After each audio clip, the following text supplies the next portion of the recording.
Servel Podcast, dat sie Blicke han d Kulisse vun engem vun de gréessten Emploiern zu Lützeburg. Mir bringen ech méi no und die faszinéieren a vielfältig Welt vun der CRL.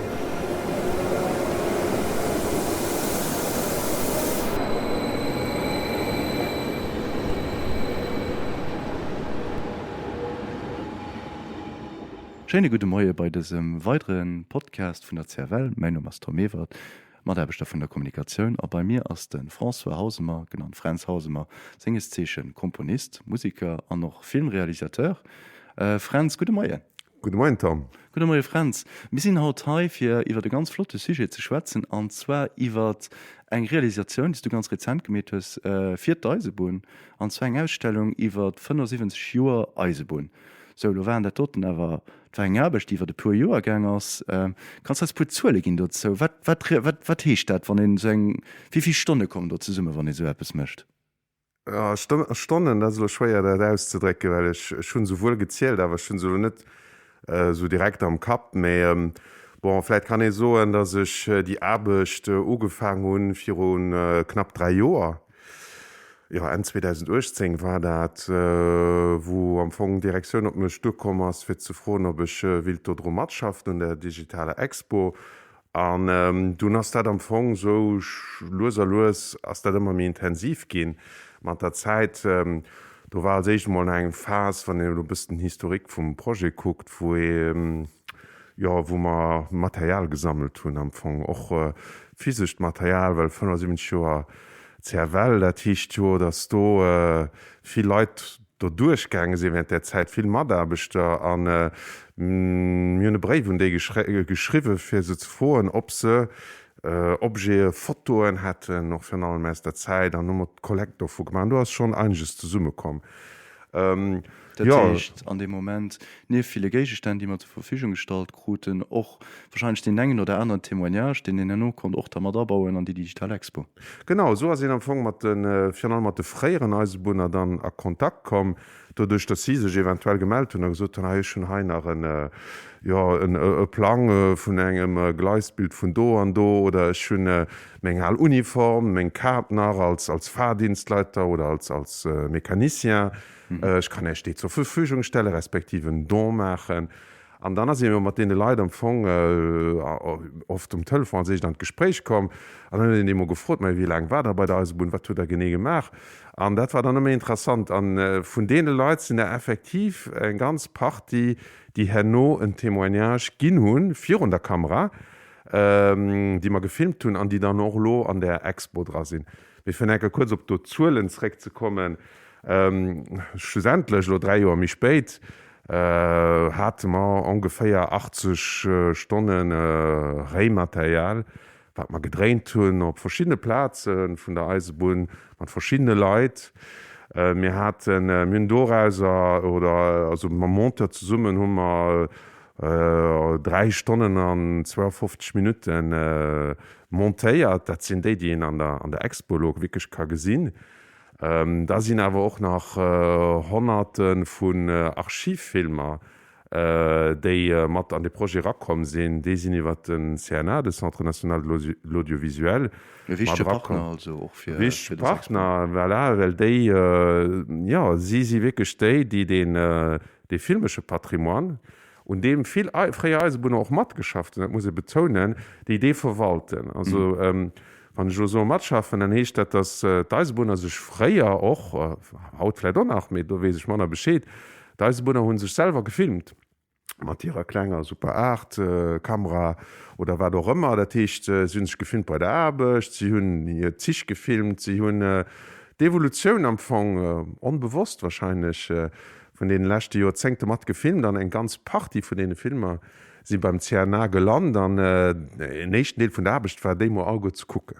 Dat sind paar 100 Stunden Film auch. Soch sech eng habe ich die viel Spaß gemeten, weil die wirklich gemerkt huet, wéi Eisebun sech iwwer die Lächten 75 Joer gewieselt hunn. Ich meng da sind ja auch Medien entstanen, die et freier net gouf, respektiv Medien wäschgefall durch Technologie. Wann du lo op 75 Joer Eisebundsrekcks, weil ich meng du ja wirklich viel mat der beschäftigt. Wat sie fir dich die Gros Evolutionen, die du fir dich konstrikt behalen? Ja, ich mein, du gëtt pur, also es gëtt pur so Angel, Drehpunkten, Point charnière wirklich, wo schmengen da ist also CRL als Societät wirklich ja, wo eng weich gestalt gin ass fir sie an wo dann entweder ja, Reds oder Längsgang also wo wirklich eng Decision huet mich so geholge. Ech gif gesinn als sicherlech ja wann en vier ufhängt de wichten, dat war schon d'Elektrifizierung vom Reso. Die Eier Lützburg relativ frei ënnerhol gin as rapport zu den Notbeschlänner wëlech los so also wie DB an d'SNCF nach viel mat Damp gefu sinn war schon alles elektrifizéiert einfach och well Lützeburg halt den geografischen wichtigen Punkt ass wo international Linnen dodurch gelaf sinn an normal läfen an dat huet viel geändert, weil du der ganze Fuhrpark natürlich erneuert ginnners an die Eisebunner zum Beispiel Mechanisien, die fir Drmmer Damp gefu sinn noch Heizer vum Metier geschwarz Heizer waren Metier, de natürlich Stubemol nimi gefrot war gouf neichmi ze heizen om enger Diesellokomotiv net enger elektrischer sowieso net. Die sind aber ganz oft dann weitergegangen als Mechanisien. Dat ich do Niveau vun der Technologie goufet mengge großen ënnerscheet bemmer grosse Sprung zu machen an wo die Eisebunner die dem moment do waren noch missen mengge großen Erfahrung mache fir do neu forméiert ze gehen sech mat der neuer Technologie as neen zu setzen wat ze wirklich gut hikrit soweit ich dat verstehen. En den anderen wichtige Punkt dat war sicherlech den 90er Joren oder auch schon 90er Jore selber gebe ich so ein wéi sech ugefangen huet dat ganz europäescht ëmfeld vun den Eisebunnen ze verändern. Herausforderungen hat fir d'Eisebun an dem Moment. Ja, ich mengge dat waren nëmmen Herausforderungen, weil d'Eisebunne goufen liberaliséiert, dat ich zi goufen da zur Konkurrenz opgemach. Et war nemmi so, dass all Eisebunsgesellschaft an all europäescht Land kon so segent zëpsche kachen méi weil Tresoen sinn opgemacht gin zur Konkurrenz an dat hat natürlich großen Impact och mensch op CRL an op die Äderweis wie se funktioniert hun der Tege senger fréierer ja quasi staatlicher Administraioun wat CRL verdrower ass mat der Zeit dun en private Betrieb ginn mat Aktionäre wo natürlich de Staat immer nach den Ären Hauptaktionär ass méi wo eng ganz denk Äderweis huet missen geënnert gin an dat mengger selbst wat po Joer gebraucht huet a wat de Prozess war de net einfach war a woläit doch dat es lo mengg klegen peréger Schätzung méi wo da wohnen also Zerwelheitsletzt bejochläit käit Kinden net Grund zu Grund go se awer kind Schut run hoelen wann et net gut organiséiert gewircht fir wann et net gut gelaf fir an wann en lo Hautsituatioun 2022 guckt der mé dat absolut net de Fall dat heecht die gros Veränderungen die do gouf déi schennge schon awer hier frichte gedroen zu hunn. Meich menggt fan net einfach dann eng aner grosse Moment, dat das och den heng der Liberalisierung drun, da das dann noch d'Ouverture zur Konkurrenz vum Giderverkeier, déi jo fir Drun an der ganz an der CRL an der Heitsche Maison Mer integréiert war, dat gong du méi an Dostung dann wirklich die gros froh am Raum ja Halmer die Giderverkeier iwwer hat. Oder stoß man dat was dat eng DB oder en anderen neue private Betrieb, den die verhëlt an CRL mcht dat go net mi weiter. An dat war großfroen, wo natürlich auch sozialfroen run hungen. We sollten die Leiit sinn, wann en de Giderverkehr gif halen, die an Zukunft giffen do schaffen, en dat engem Statut, Datcht do sinn och natürlich Gewerkschaften mat op de Plan geruf gin. An dat war en Groß Decision, die no am Kader vun der Tripartit am Jahr 2005 gemeinsam geléist gin ass an die gemacht huet, dats et haut CRL Cargo, CRL Multimodal iwwer hat gëtt, wat eng Zeit lang go net so evident war. Ich mein, dat war ganz gros Moment an déi probéieren ma auch an der Expo wirklich mi genet ze belichten mat den Akteure vun der Zeit. die Demos mat décidéiert hunn, die mat die Reflexion gemacht hun fir mat denen dat netkanheit ze belichten. Das ist interessant, wie du dat sest, das wirklich effektiv dat mé genau reiseste Filme den Paradigma wiesel an dem Moment von enger staatlicher Gesellschaft, die immer méi op die Klient zogänge ass, die immer miss nupassen. Aber wat ich ganz interessant fand noch wo en Haut merkt, dass man am vu grad am Fredbereich als extrem weiterentwickelt hun noch diversifiiert hun Min immer als ganz wichtig Klient aus der Stohlindustrie, wie mir noch zum Beispiel lo zu Bete Bestitling den intermodalen hab, wo ich wirklich gesäit, wat sich alles gedient huet an den letzten Jahren. Das ist enorm auch grad durch Liberalisierung an dem Moment an wo Deisbun unterschiedliche Stefien missen opwellen. Dat das fix vor ich merke gerade ich fand impressionant wiest du als Mensch den am Fong schon gewissen Jammer der Eisebun hört weil du net de klassischen Eisebunner aus wie du dich Tora geschafft hast an du stellst mal vor wie le den se für so als net Eisebunner an so eng Wälder ranzukommen die eng am Ufang aber wahrscheinlich auch ein bisschen frier mass ja die schon frier aber sehr interessant ich mein, das mein immer dat wo Trobucken interessiert den se schwer so dann net giwe schon bald so das vielleicht dann unwichtig ob en geborenen Eisebunner oder net das ist einfach wichtig ob Interessen dafür hue dann dass dann probiert der Sache ja op Spur zu kommen dat zu verstohlen also das ist immer mein großen Motto ich gift dat ger verstohlen ich weiß wie dat gela was an dat gehört aber auch zum Metier am engem Fall vom engem die Filmer mcht den Dokumentarfilmer mcht ich muss das Sujet aber kennen wir können mat Leiit hanno mat den Zeitzeien können ze schwatze fir gut frohen zu stellen. Ich war wichtig Thema und Leiit effektive Schmengen, dass du ganz viel profitéiert hast, dass du nach ganz viel Leiit hast Zeitzeien noch, die da konnte ganz viel erklären oder? Ja dat war mir auch immens wichtig. Dat war es wie am Ufang an de Gespräch auch mat der Direktion, ma Präsident. Drwer geschwaart hun wollte immer schon gesot an Dr insistiert, dat het mir wichtig schwer, dass man auch gifen für allem het Leiit zu Wort kommen los. Und da waren sie auch direkt, so war man direkt op enger Welle lenkt, weil Zerwellers ja dat eng Gesellschaft mé die lieft von denen Leiit, die schaffen an die geschafft tun. An schon die mens wichtig fand fir gewissen Témoignagen vu freieren Eisebunner fir die können werden mal enker festzehalen, weil es anderen Projekten an es menge Abcht kenne ich die Erfahrung, dass sie ganz oft immer zu spät ist. Wir müssen die Leute nimi do oder sie können dat nimi so erzielen. Wir leben an enger immens schnell lewischer Zeit. Erfahrungen,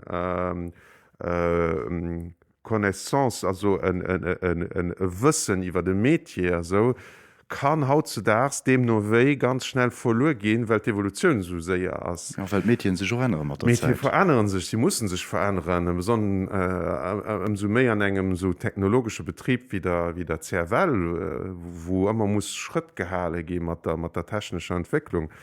An ich persinnlich auch dat ich sinn mein Arbeitsmaterial immer dat sind Mënschen am Anfang. Also mech interesseieren Mënschen als echt wie se funktionieren an der jeweiliger Zeit, wie se sich schon ihr Arbeit oppassen an wie sie hier Arbeit mat verändern respektiv Arbeit sie verändert. Dat geht ja an zwei Richtungen. An dat war ein wichtiger Punkt am Anfang zu gucken, wie huet sich Arbeit verändert mat der Entwicklung von der Technologie. An wat Mentalitéite waren da doch en Eisbunner, den an de 50er 60er Joren geschafft huet, das natürlich einen anderen Typ vu Mënsch wie en Heinschen Eisbunner, das ist normal zu verschiedenen Zeiten. Die an de 50er 60er Joren aktiv waren, wann denen ihren Témoignage gehalen, da muss dat lo machen. Also da sind da schon ganz Coop, die vielleicht nemmi krit huet, wir hatten halt Chance an dat war auch ein Deel vun der Recherche wirklich fir en ganz Coop Leiit zu fannen, die auch bereet waren, die auch gut erzählt hun nach die aus der Zeit do sinn vielleicht Beispiel vielleicht vun den eelsten ich kann net mat 100% sicher zu dat war sicher den Lambert Josi den ënnert ja den freieren Eisbunner oder in den eleren sicherliche Begriff was Mechanisien Chefmechanisien wie se dann demos gesot hun den ganz viel Formatioun och gemacht huet. Und den noch ein ganz speziell Geschichte wie bei Deiseboden kommen. Eng speziell Geschichte, die kann an der Expo heieren ja, wo se sie méier der Manner durch Zufall respektiv durch Missverständnis bei Deiseboden komme, war Elektriker vu Formatioun an eng Annonce gelees an der Zeitung CRL huet Mechanicien Elektrik gesicht an mat der Iwerzeung do hingang gi floen den neien elektrsche Lokomotive gifir schaffen an du hast zu kommen an du Dir sollte mat der fuhren.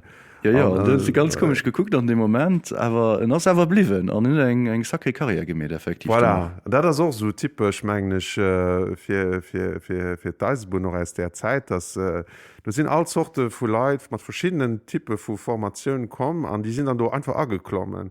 Da goufen ze forméiert an dann hunn se ihre Match gemach an mechtens ganz gut. Ne? Und da so es war den wat man wollte weisen so rein perélech lo engem perélech schon not sinn immens beréiert davon, wann ich mal firstelle, wieviel Tausende vu Leiit durch de Betrieb hai gange sie seit senger Gründung an die Hai hiet Brot verdingt hun die Hai geschafft hun, die Hai gelieft hun, die Hai auch Fronn hatten. Gouf auch ganz viel sozialen Austausch, gouf auch Kluppen, die niewebei funktioniert huet, gëtt immer nach wesech. An dat Tisch den de Betrieb, den as ganz wichtigchen Deel vun der Lützebauer Gesellschaft. Do sinn immens viel Leiit do durchgängen an Hufe sech gesot ech sinn Eisebunner. Dat war ja auch so ein Thema, dem ich bisssen op d Spur go wat Techt dat dann fir die freie Eisebunner lo. Ja ze sonnech sinn Eisebunner ja du hast hannen runne Mengeng bei de viel Fënter eng Geschicht vun eng gewëssen Stolz op se Metier zu der Gesellschaft oder zo ze geheieren an seg Erbecht gut ze machen an se gut ze machen mat den anderen ze summen an da entsteet der bisssen die Notionun vun der Familie die Schweze iwwer die Freierzeiten die ich dann am meeschten in der Sicht tun gebe ich so die wirklich do war wo auch Leiit vun ënnerschiedlichen schulischen Niveen zu der Familie zu Summe geheiert hun an sech dann auch so akzeteiert hun ja. Absolut an zu Summe geschafft hun zu Summe Geschicht geschrieben hun huet wirklich 75 Joer Eisebun wo mir dann eng 31 Filmerweisen an der Exposition und dat geht wirklich fu bis vu Präsentationen vu Medien vielleicht für die Leute die noch net gesinn hun du ja 3 Deler dran wie war das so abgedeelt gehen dat tut sech egentfir vum selve noch gin, weil dat das so menggeneg wie CRL haut doch funktioniert. Dat sind vielleicht hier 3 groß Aktivitätsbereiche kann e so also d'Entreprise. Voilà, immer lo an der Direktion vun der Maison Mère, wo d'Entreprise hier Sitz huet an Entreprise dat wat Leiit dobause vielleicht auch am visibelsten ass dat sind das d'Entreprise ferroviaire, dat sind zig die fuhren Personen zig mat denen immer fuhren als eng Entreprise die aus der klassischer CRL auf 4 gangen ass die haut awer eng aner Form huet natürlich do gewwert och bisse geschwaart dann en zweeten grosse Volle as de Reso voilà, CRL sind de Gestionär vum Reso, den dem Staat geheiert ja, von der Infrastruktur genau. Von der Infrastruktur voilà, da das natürlich auch ganz wichtigen Deel soweit statt verstanden hun von der Aktivität von der CRL an dann den dritten Deel as de Fret den voilà, nimi an der Maison Mère dran aus wie man gesot hun den awer do herauskënnt an den größten Deel von dem Know-how, den et immer bei der CRL gouf mat iwwerholl huet. Gleichzeitig auch neue Metier gemet. Ganz neue Metier sind do entstanden, voilà, wie dat restrukturiert gin ass. An dat huech bëssen ja, dat war irgendwie normal, dat se giwer op denen 3 Pilier schaffen. Aber do dran gëtt da viel verschiedene Aspekte, die kann gucken. Voilà, du hast für geschwart die Medien, die eng fan se Studiener do mir schwätzen iwwer Mechanisien, mir schwätzen iwwer Fahrdienstleiter mir schwätzen iwwer Leiit, die direkt mam Reso ze dien hunn oder hat flotten Témoignage auch den vun der freier Gardbarrière, die op der Nordstreck zu Lelje war.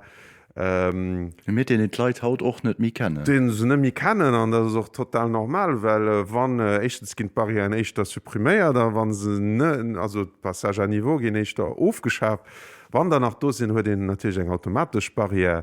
der Sicherheit mat der Technologie dass du natürlich auch nach Mischeid kommst Mischeid kom aber die Sicherheit die gouf halt freier durch eng Personen garantiiert die dofir so Ried gestan huet dann haut sitzen den immer Ried an de Stellwecker so gesinn mehr effektiv denn de Témoignage ist ganz speziell van der Weg gesagt dass du nach eng Person gouf die bei der Barrierstung an die dann durchgemeldet Grotheit den Zug könnt dementsprechend huet miss dofir sugen das Barriere was das sicher was auch net immer all mensch gefallet wie am Film entdeckt. Nee, weil do beson op der Nordstreck, dat so eng Streck die wirklich durch Felder ganz ländlichen Deel geht hat e sehr Konflikt mat de Bauern, die wollte vun engem Feld an der dann goen an die da stungen sie mat Kado an waren se net froh wann se misse worden voilà, wie et Marie-Therese Wickler effektiv selber an dem Film seht schummech net gewerde gelos auch van sie Druck gemacht soll da wat Barrier man aber net fir Bauern de Prisung hin dat war effektiv den witzsche Momente ja sie war sich das witzig ja gleichzeitig ganz weil sie war immens bewusst ihrer Responsabilität, die sie hat. Sowohl die Bauern hier kriegen, wie aber auch Leute am Zug, wo sie müssen, hat sie am Anfang eine ihrer Responsabilität für die Passage. Das war dann noch, das ist eine Frau, die hat noch keine Studie gemacht, ganz am Gegendeel, mit einer Frau, die ein immens großes Verantwortungsbewusstsein hat, an die ihre Mädchen, gebe ich so wirklich ganz gewissenhaft gemacht huet an dober as die Gesellschaft auch opgebaut gin so Leiit wie dat an viel aner Leiit op lo wie du so an de Stellwirke an den sich waren an an den Administrationen auch schon Demos an dat war hunnech wirklich interessant von dann wollt mat der Expo e bësse vun dem retten da das eben so dinge vum Dokumentarist mir probieren immer bis ze ratte, wo man wissen dat verschwunt. Mir da se sich irgendwie nach K4 stellen, wie Eisebun 24/4 funktioniert huet oder eng technologische Plan mat Handweichen eiert Computeren do Stellweker die sich komplett gerne tun weg Sachen die an de Filmer gesäit an wie fan op en ganz authentisch derweis ich mein, das op der Stil denst du hast viel op Leiit dort ze goen das Authentizität das für ganz wichtig Sujet ja so sech sinn also ich menggen wann den Lo App es verfälscht wofir an da bringt dat net ich probiere immer mat de Leiit soweit wie geht un gewissen Vertrauensverhältnis opbauen, dat mcht den dudurch da se so sicher geht, dass Martine schwätzt, da se hin wirklich rich Schnnollstat an dann kre den echten se ganz viel Informationen an kre den auch ganz viel Vertrauen geschenkt von hinnen an dat as nur wirklich de Kapital mat dem vielleicht ein gut Pries mcht. Absolut, da wost doch Gefehler krees an dat ganz. Wann schlo Gefehler denken hun mat froh auch stalt, wie ich mich prepariert op den Interview mat dir haut, wat an dem Moment war, den mich ganz besonders bereiert an dem ganzen. Ja, du gouft da schon e pu, aber ich mein immer wo Menschen sind, da menschelt es also wo Mënsche siget natürlich auch Emotionen, weil Gott sei Dank sind mir net all go Apparaten an mir sinnet all go formatéiert an norméiert. Ich kann mal so ganz generell wat mech ganz positiv bereiert huet ich gif so bei alle freieren Eisebunner mir auch bei denen aktuellen mat denen nicht geschwar weil der sind auch ein ganz Party an der Expo dran da das eng Openheet an en gewisse Generosität für so ich kann dort erzählen oder willst du gucken okay Problem nicht mat also eng Openheet an gewissen Stolzoch fir den ihre Beruf zu weisen. Du sagst doch schon de Video wie sie sich da opmachen, wie sie da weisen, wie et freier war, wie et lo war, wie auch kommentieren sie wirklich Zeitzeugen Zeitzeugen an die Freier die fertig sind, die pensioniert sind, die natürlich ganz lewe lang op der Eisebun verbrot.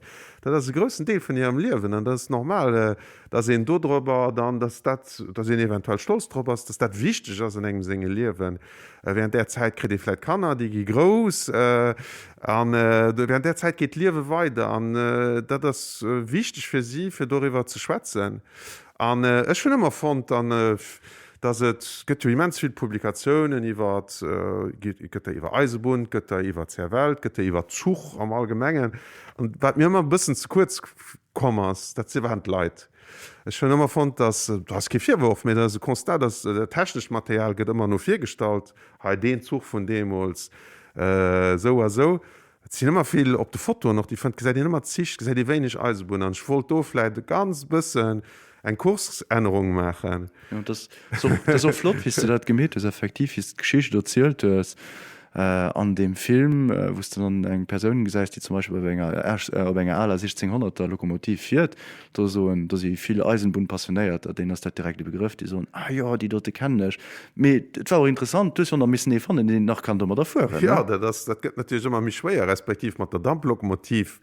In den Freier schon mit der Dampflokomotiv gefahren. Es war auch nicht einfach, das war eben der Josie Lambert, den man für Donau geschwärzt hat. Freieren Elektriker. Freieren Elektriker, den aber du ein Heizer war, also ich mal auf den Dampflokomotiven, an Donau Mechanicien, bei der 1600er, voilà, haben wir mit Gaston Ernst geschafft, dass auch ein freieren Eisenbahner ist, an den da viel gefahren ist, also Nordsteig, Obernhof. Huet de Sound nach an den Ohren, wees wat dat fir Comeédie war, wees wo Tücke war bei der Maschine gët her stärkte kant. Das am vu méi dat wat mech interessiert huet. Manner dat ich wollte Leiit technisch net so wieviel PS déi huet so. Ich mein net was Bunner giwech so besser wie an. Do hunne schneicht konnte schneicht dat zo fügen. Par contre de Lien, Mënsch, Maschinen, dat huet mech bei den Mechanisien zum Beispiel ganz stark interessiert.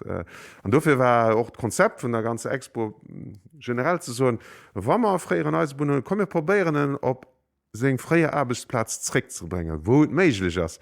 Mit den Lokomotiven hat man eben die Chance, dass man konnten bei 1604 SBL gehen, die es mit offenen Armen empfangen haben, und das Material, was sie seit Jahren hier hegen und pflegen, wir konnten die Lokomotive rausholen, wir konnten teilweise damit fahren, wir konnten die freien Mechanisien rum auf PA-Lokomotiven draufsetzen.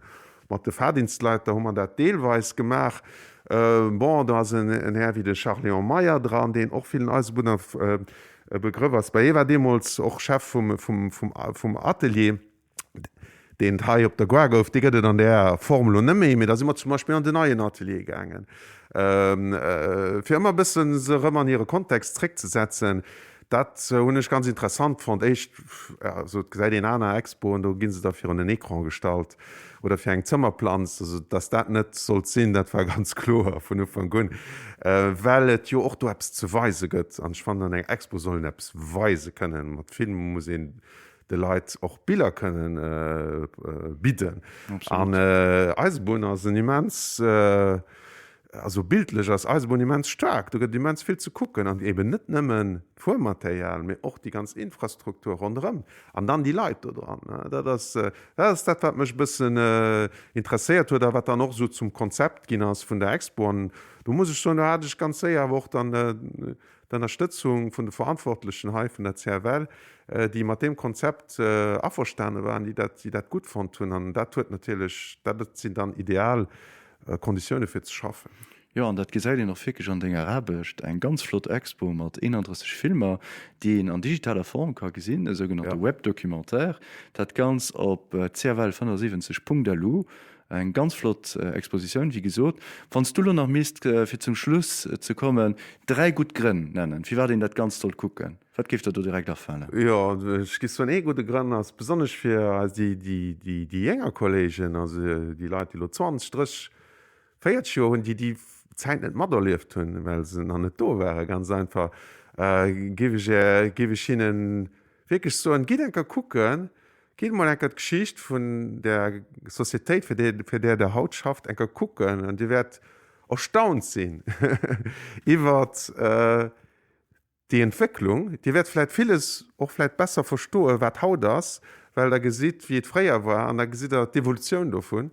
Ich denke, dass das interessant ist. Und ihr seht auch, wie die Mädchen, an denen die Teil was Haut nach sieht, sich verändert tun. Also das ist das war auch immer nulles von mir für die Expo, die as auch für Deisebuner, die as für de grosse Publikum dabei sind, die auch für Deisebuner fir se vielleicht mat ihrer egener Geschicht nach besser zu verbannen. Sie leid natürlich bei Neusebunner, die wissen tipptopp beschéet, die wird die lächt 40, 50, 60 Joer.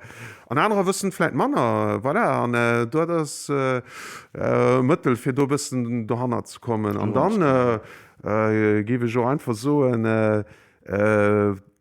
ja, gëtt den immer iwwer d'Geschicht vu segem Land doch gewur vun de Mentalitéit, wie Leiit fréier geschwaart hunn, wie se geduert hunn, an net verbënder as rum all méi man neen. Min oft Impressioun an Pandemiezeit itrin as seng Merk gitré kämpf fir sech leng.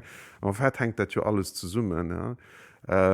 Ich fand immer ganz, ganz, ganz gut, wann ich kann eng Verbindung zwischen der Vergangenheet an der Aktualitéit machen an schmengen sinn noch ganz ko amüsant Moment dran, wo ich vielleicht einfach kann lachen an drittens so lange nach schwéiers mam Virus méi rauszugo méi sozial ze sinn, hoffen, dass se dat lo geschwoen ändert, ass dat heie sicherlech Appppes, wo der könnt ganz bequem vun doheem kucken an voilà, woch hoffen, dat het gefällech hun mat ganz viel Herzgemer anch offréieren net Jidfrengem, den et wëll kucken, awer fir allem den Eisebunner. Vielmals merci François Franz Hausemer fir den Explikationen, fir den Abblick an die ganz flott Exposition, die wie gesot kann op CRL.lu oder von der 7CRL.lu kucke goen. 31 Filmer, knapp ënner 4 Stunden an Geschicht vun der Lützeburger Eisbahn kucken 75 Joer, die wirklich der Wert sinn ze entdecken, is der Filmers Merci Franz fir d Gespräch. Merci Tom.